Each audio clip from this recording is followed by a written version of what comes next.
আকিদা বিভাজন সবসময় ছিল ইসলামের শুরুতে, তার সাথে মুসলমান পরস্পর সাহায্য করেছে অতীতে। তাই নাকি? কখন ছিল আগে আকিদা বিভাজন? কখন শুরু হয়েছে বলেন তো? কখন শুরু হয়েছে আকিদা বিভাজনটা? 12 জন খলিফার পরে। সত্য কথা হচ্ছে আকিদা বিভাজন শুরু হয়েছে খেলাফত আসলে শেষ হওয়ার পর। এর আগে মারামারি হয়েছে, কিন্তু শিয়া তাদের এরকম তৈরি হয়নি।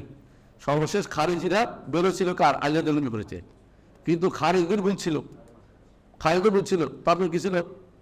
খারিজরা মাঠে বের হয়েছে আলাদা, খারিজরা বেরোচ্ছে খলিফাতুল মুসলিমিন বাইরে গেছে, কিন্তু আকিদা বিভাজন প্রথমে ছিল, প্রথমে বলা যাবে না। এই খারিজদের বিরুদ্ধে যুদ্ধ করছে কে? আলিয়া দিলাম। বুঝছো, বিভাজনটা মানে নেওয়া হয়নি। আমরা মনে করতেন বিভাজন মেনে নিচ্ছে না, বিভাজনটাকে ঠান্ডা করছে কে? আলিয়া। এদেরকে হত্যা করতে হবে, কোনো ছয় হাজার নেই। অথচ এটা কি কাফের ছিল নাকি? কাফের ছিল নাকি? তো কাফের না, তারপরে একজন খলিফাতুল মুসলিম তাদেরকে যুদ্ধ করলেন কেন? বুঝতে হবে যে আকিদা বিভাজন মেনে নেওয়ার জিনিসটা আপনি মেনে নিতে বলতেছেন, কথা ঠিক না। এখন আকিদা বিভাজন ইসলামী মুজাহিদ যেমন মাহমুদ গজনবী, মোহাম্মদ আল ফাতেহ, ওনাদেরকে ভ্রান্ত বলা হয়। কে ভ্রান্ত বলে ওদেরকে? এখানে মিথ্যাচার করা হচ্ছে। একটা হচ্ছে সাধারণ আলোচনা, জিনিসটা আপনার মধ্যে একটা ভুল আছে, ভুলটা নেওয়া যাবে না, বলা যাবে, কিন্তু আপনার ভালো জিনিসকে আমরা উল্লেখ করি। সালাউদ্দিন আইয়ুবী রহমতুল্লাহ আলাইহি দ্বীনের জন্য যে কাজ করেছেন, কে পারবে এটা করতে? স্বীকার করতেই হবে এটা। কিন্তু তার মধ্যে যে ভুলটা ছিল, ওই সময় তিনি মানুষ যারা আলোচনা জামাতে আকিদা গ্রহণ করে তাদের উপরে কঠোর ছিলেন, এটাই আমাদের বলতে হবে। কেন? এটা কি পাবে? ওইটা সারাইয়ত পাবে, ওইটা অনুমোদন পেয়ে যাবে, এটা পেলে শুদ্ধ। ভুল অংশটাতে ভুল বলা, কিন্তু ভালো অংশ দেবো তার প্রশংসা আমরা করি, কিন্তু ভুল অংশ ভুল বলতে হয়। দ্বিতীয় হচ্ছে মাহমুদ গজনবীর ভুল তো আমরা বলি না কিছুই, কারণ মাহমুদ গজনবী ছিল আকিদাতে পিওর একজন ব্যক্তি। ওরা কেউ কারণ নিয়ে বলে মিথ্যাচার করে আমার জানা মতে, কারণ আসলে তিনি কারণ নিয়ে বলেছিলেন না। বরং তার দরবারে একজন ছিল, নাম ছিল ওর নাম ছিল এক আশারি ইমাম ছিল, ইবনে ফোরাক একজন ঢুকছে, তো জিজ্ঞাসা করতেছে ওনার দরবারে যে সুলতান মাহমুদ বলতেছেন ওনাকে যে আপনি বলেন তো আল্লাহ সম্পর্কে, আল্লাহ তাআলা ভিতরে নয়, বাইরে নয়, ডানে নয়, বামে উপরে নিচে নয়, আল্লাহ তাআলা। তো বলতে আচ্ছা, যে জিনিসের অস্তিত্ব নাই এটা কেমনে বোঝাবে তুমি বলো তো? যেটা অস্তিত্ব নাই এটাকে কিভাবে তুমি বলবো? এটা একটা সংজ্ঞাটা অর্থ দেখি। এবার হয় না, তার অস্তিত্ব নাই এটাই তো বলতে হবে, ভিতরে না, বাইরে না, পাশে না, দিনে না, উপরে নিচে না, এটা তো নাই। তো তুমি তো আল্লাহকে শুধু নাই করে দিলা। এ কথা হচ্ছে ঘম ঘম করে ব্যবহার থেকে বেরিয়ে গেছে, এবং বেশি রাগের কারণে তার সিনে পরে মরে গেছে সঙ্গে সঙ্গে। এ লোকে মানে এখানে তার অনেকটা বেশি রাগ হলে মানুষের এখানে তার সিনে যায়। তো হ্যাঁ, ম্যাক্সিমে মরে গেছে, তার করতেছি ম্যাক্সিমে মরে গেছে, ম্যাক্সিমে মরে গেছে। এইটা ছিল বিপরাধী মৃত্যু, মনে রাখবেন। সুলতান মাহমুদ গজনবী 17 বার ভারত তিনি আক্রমণ করেছেন, এটা ছিল জিহাদ। তখনকার দিনে মুসলিমদের কোনো ইয়া ছিল না। তো ওই সময় তিনি যেটুকু বাসনাটুকু করেছেন, তাকে খলিফাতুল মুসলিমিন কাদের বিল্লাহ খলিফাতুল মুসলিমিন তাকে বড় ধরনের লকব দিয়েছে, তাকে বড় লকব দিয়েছে, মনে রাখবেন এটা। অর্থাৎ তিনি খারাপ ছিলেন আমরা কোনদিন বলি নাই, এদের জন্য বলি নেই, কারণ তার খারাপ বলার কিছু নাই। সত্য কথা এটা বলবো কি জন্য, তার ব্যক্তিগত জীবন নিয়ে আলোচনা করতেছি না, আমরা দিন আকিদা নিয়ে আলোচনা করতেছি। সুলতান মাহমুদের ফাতেহ সম্পর্কে আমরা খারাপ কিছুই বলিনি। কি বলেছি? তার সময়ে যেটা হয়েছে এটা আপনি এটা বলতে পারেন না যে এটাই রাসূলুল্লাহ সাল্লাল্লাহু আলাইহি ওয়াসাল্লাম বলেছেন। বলেছেন যে যুদ্ধ হবে, কনস্টান্টিনোপল জয় হবে, এটা তো 100 হয়েছে, 50 হয়েছে। প্রথম যুদ্ধ তারা বলেছেন কার সঙ্গে বলছেন? ইয়াজিদের সময়, ইয়াজিদের হাতে হয়েছে। ইয়াজিদের নাম শুনলে তো আপনার নামও রাখেন না সন্তানের।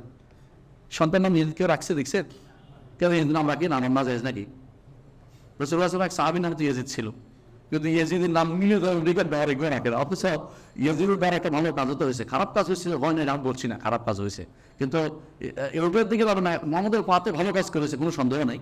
কিন্তু তার সময় বা তিনি যদি তার সময় যদি অন্য কোনো খারাপ কাম হয়ে থাকে, যেটা অনেকে বলে সিংবাদের যে আখড়া ছিল, তাহলে এটা খারাপ কাজ হবে। আর যদি ভালো করতে ভালো হয়েছে, ভালো তো আমরা কোনো সমালোচনা করি না, কিন্তু যেটা খারাপ এটা বলতে হবে আপনাকে। কিন্তু আবারও বলছি, যখন যুদ্ধ হবে তখন কার নিন্দা হয়? কাফেরদের নির্দেশটা হয়। কাফেরদের যুদ্ধের সময় ওগুলো আলোচনার বিষয় নয়, এটাই ছিল মূল কথা। আর এটা আমরা কোনো করবো না, আলোচনার বিষয় না। এখন আমরা এটা বেনি না। এখন কি সুলতান মাহমুদ গজনবী আসছে, না মোহাম্মদের ফাতেহ আসছে, হ্যাঁ, নাকি সালাউদ্দিন আইয়ুবী এসে দাঁড়িয়েছে, আমরা যাচ্ছি না বলেন? তবে কেন এগুলো ফালতু কথা নিয়ে আসতেছে এখন? এরা কাওয়াজের আপনি চিনে রাখেন ওদেরকে, এরা সবগুলি ভ্রষ্ট। যারা এই কয়েকদিন আমার বিরুদ্ধে ফেসবুকে বা বিরুদ্ধে গ্রহণ করছে, আপনারা শুরু দেখবেন সবগুলি আকীদা নষ্ট, আমি একটা দেখানো, এই আকিদার কারণে আমার প্রতি এগুলো বলছে, মিথ্যাচার করছে। কোনো বেরিয়ে নেই যে যুদ্ধ করা যাবে না, এই মিথ্যা কথা। এটা কোনো বই নিয়েছে আকিদের দিকে, আমি এটা ভেঙে নেই। বলছে কি, যদি কোনো সামর্থ্য থাকে মুসলিমরা তাদের যুদ্ধ করবে, সামর্থ্য নাই, সামর্থ্য নাই, মুসলিমদের কে সামর্থ্য দিচ্ছে আপনি বলেন তো? এখন তো একটা পুরো এলাকা ভেঙে দিল, হাসপাতাল ভেঙে হাজার লোক ভেঙে বললো, এখন কে কি করতে পারছে? কিছু করছে? এই ভাইকে জিজ্ঞাসা করে এখন তুমি কি করছো এটার জন্য? এই ভাইদের মানার জন্য তুমি দায়ী হবে, তুমি ওদেরকে অস্ট্রেলিয়া দিছো, প্রশ্রয় দিছো, তুমি তোমার দিচ্ছ দপ্তর মাফ করার দরকার ছিল, তোমার সময়ের দরকার ছিল, তুমি তোমাকে আক্রমণ করে প্রতিহত করার দরকার ছিল। তুমি আক্রমণ করে বসছো, আপনি কখন যায় জানতে হবে না? তোমার আক্রমণ করে প্রতিহত করবা, নিজে আক্রমণ করে না, তুমি যে আক্রমণ করে বসছো, তুমি যাই কি করে এটা দিয়ে আক্রমণ করছো, যে আগে আক্রমণ করবে, ওরা কি তোমার ছেড়ে দিবে? আপনি তোমারটা তুমি নিজে দরকার করে চেষ্টা করতে থাকতে, এটা তোমার জন্য নিয়ম ছিল, এটা তুমি উল্টাটা করতে গেলে কেন? যেটা বুঝতে হবে প্রত্যেকটা, একটা হচ্ছে কি, একটা হচ্ছে এক ব্যামিজিয়ান, একটা হচ্ছে ডিফারেন্সিয়ান। প্রতিদিন যা যা আছে তার প্রতিদিন দাঁড়াতে হবে। দেখেন আমরা এত তো সেবা অনেক যা যা আছে কথার কথা আক্রমণ বিরুদ্ধে, কিন্তু যখন আর এক ব্যামিজিয়ান আরেকখানে যে যুদ্ধ করবেন, আপনার জন্য তো অবশ্যই কিছু শর্ত আপনাকে মেনে নিতেই হবে। এবং ইসলামী জিহাদের ক্ষেত্রে যেটা করেছে, এটা কোনোভাবে গ্রহণযোগ্য বিষয় হতে পারে না। ভুল করছে, ভুল করলে আমরা দাঁড়িয়ে করি, আমাদের ভাইতে ভুল করলে আমরা তাদের রাস্তায় ফেলে দিব না, আমরা চেষ্টা করে দোয়া করছি তাদের জন্য। এবং আমাদের যারা সরকার প্রধান তাদেরকে অনুরোধ জানাবো, তারা যেন অন্তত তাদের পাশে দেয়, তাদেরকে অন্তত ভুলের টাইম ফেলে দিতে হয় না। মুসলিম টাইম ভাইকে কখনো ফেলে দেয় না। শুভ্রা, আপনার ছেলেকে আপনি থাপ্পড় দিয়েছেন, তাই বাসার লোকে থাপ্পড় দেন না, তাই অর্থ কি আপনার ছেলেকে আপনি ওর থেকে বেশি ভালো কম ভালোবাসেন নাকি? কেন? আপনি ছেলেকে সংশোধন থাপ্পড় দিচ্ছেন, কথা বুঝেন? এরা যারা বুঝতে হবে, এরা কিন্তু আপনার শত্রু না, এর মিত্র না, আপনার শত্রু। আপনার ছেলে হারাম জিনিস দেখতেছে, আপনি তো না থাক, আমি তো লোক কিছু করতেছি না, ওই এবার ছাড় দিয়ে ছাড় দুটো থাপ্পড় দিবেন, কথা বুঝলেন? এই চাপড় দিয়ে আপনি তার শত্রুতা বুঝে দেন, কি বুঝেন? তার সংশোধন বুঝায়। সংশোধন জরুরি আমাদের ভাইদের, মুসলিম ভাইদের আকিদার তো সংশোধন জরুরি, মানহাজ তো সংশোধন জরুরি। যারা সন্তান নিয়ে মাখামাখি করতেছেন, আমরা এটা করবো ওখান থেকে ওখানে যাবেন, ওই দেশে এই দেশে যাবো, মিথ্যাচার করছে, এটাই শুধু মানহাজ নয়। এটা এই মানহাজের পদ্ধতি ছিল না, এই যুদ্ধ নামিয়ে এটা আপনার ভুল ছিল, কারণ আপনার পিছনে ব্যাট নাই, আপনার পিছনে কেউ সহায়তা করবেন, আপনি নিজে পারবেন না 10 মিনিট দাঁড়াতে। এখন আপনি চারদিক থেকে আক্রমণ করে অপেক্ষা করতেছি, দেখি না আমরা দোয়া করি, আর শুধু অপেক্ষা নয়, দোয়া করি যে আপনি জয়লাভ করেন। একে একটু জয়লাভ করতে পারলে আপনি অপেক্ষা করতেন না, সানাউদ্দিন আইয়ুব লাগতো না, আর ওই নুরুদ্দিন সিং কে লাগতো না।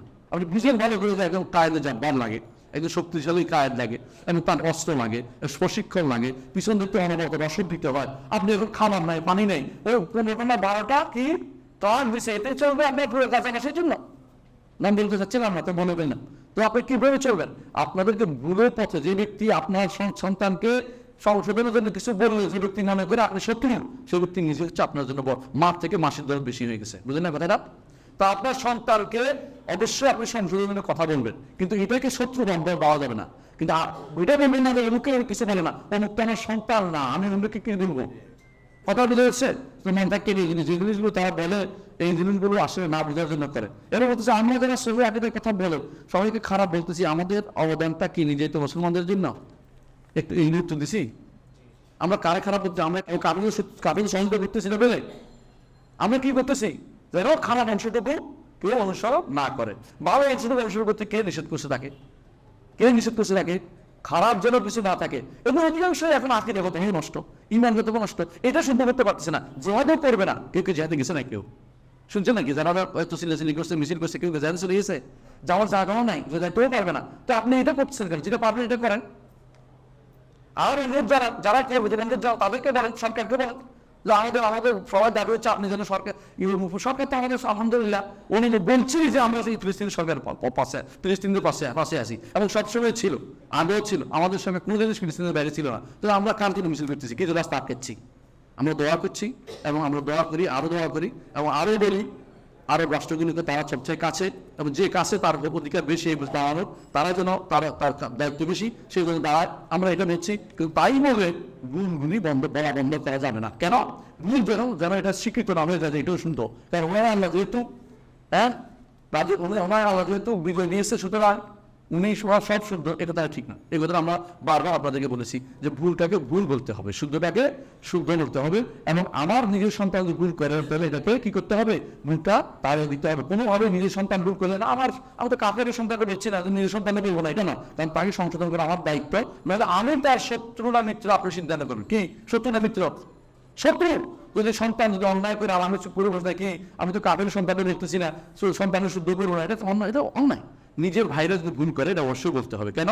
কারণ না হলে একটা ভুল মেসেজ যাবে যে ভুল সহ শুনবো, এটা না। ইসলামের কিছু নিয়ম আছে, প্রত্যেকটা জিনিসের জিহাদের নিয়ম আছে, কাজের নিয়ম আছে, প্রত্যেক দেফায়ের নিয়ম আছে, নিয়মগুলি মেনে চলতে হবে। নিয়মগুলো এমনি এমনি আসে না, কোরআনে মুসলিম না বেশ মেনু কাহারা করেছেন, আলেমকে যদি ইগনোর করেন তো আপনার জন্য আমাদের কিছু বলার কিছু থাকে না। সুবহানাল্লাহ ওয়া বিহামদিহি, আশা করি মেয়ের প্রস্তাব করে তুলে